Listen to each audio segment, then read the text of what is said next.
నమస్కారం. తాజా అప్డేట్స్ కోసం మన ఛానల్‌ని ఫాలో అవుతుండండి. వీడియోస్ అయితే లైక్ చేస్తుండండి. ఇక వివరాలకెళ్తే ఇక్కడ ఆశా వర్కర్ల పాదయాత్ర చూస్తే చాలా గంభీరంగా సాగింది. రాష్ట్ర వ్యాప్తంగా అనేక జిల్లాల్లో, అనేక మండలాల్లో డిమాండ్ల సాధన కోసం ఆశాల మహాపాదయాత్ర. ఆశాలకు 18,000 వేతనం నిర్ణయించకుంటే సమ్మెకు సిద్ధం. ఎన్నికల హామీలను నెరవేర్చాలని సంఘం నేతల డిమాండ్. రాష్ట్ర ప్రభుత్వం ఎన్నికలకు ముందు ఆశా వర్కర్లకు ఇచ్చిన హామీలను నెరవేర్చాలని డిమాండ్ చేస్తూ సిఐటియు ఆధ్వర్యంలో ఆశా వర్కర్లు మంగళవారం మహాపాదయాత్ర చేపట్టారు. జిల్లా కేంద్రంలోని చాలామంది ఆశా కార్యకర్తలు మరి పాదయాత్ర నిర్వహించడం జరిగింది. మరి మహిళా కార్మికుల సమస్యలను పరిష్కరించడంలో ప్రభుత్వం వ్యతిరేకంగా వ్యవహరిస్తుందని, ఫిబ్రవరిలో జరిగే బడ్జెట్ సమావేశంలో ఆశా వర్కర్లకు 18,000 వేతనాన్ని నిర్ణయించాలని, ప్రమోషన్లు, పీఎఫ్, ఈఎస్ఐతో పాటు ఉద్యోగ భద్రత కల్పించాలని డిమాండ్ చేశారు.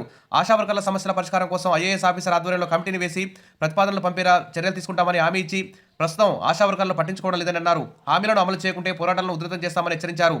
అనంతరం వివిధ నాయకులు ఈ సమావేశంలో మాట్లాడారు. రాష్ట్ర వ్యాప్తంగా భారీ ఎత్తున ఆశా కార్యకర్తలు అయితే ధర్నాలు చేస్తున్నారు. వారి యొక్క ఉద్యోగ భద్రత, 18,000 కనీస వేతనం, వీటన్నిటిపై అయితే తీవ్రంగా పోరాటాలు అయితే చేస్తున్నారు. హక్కులు సాధించే వరకు పోరాటం విరమించలేదని చెప్పి ఆశా కార్యకర్తలు అయితే మొండిగా తమ యొక్క ప్రయత్నాలు అయితే కొనసాగిస్తున్నారు.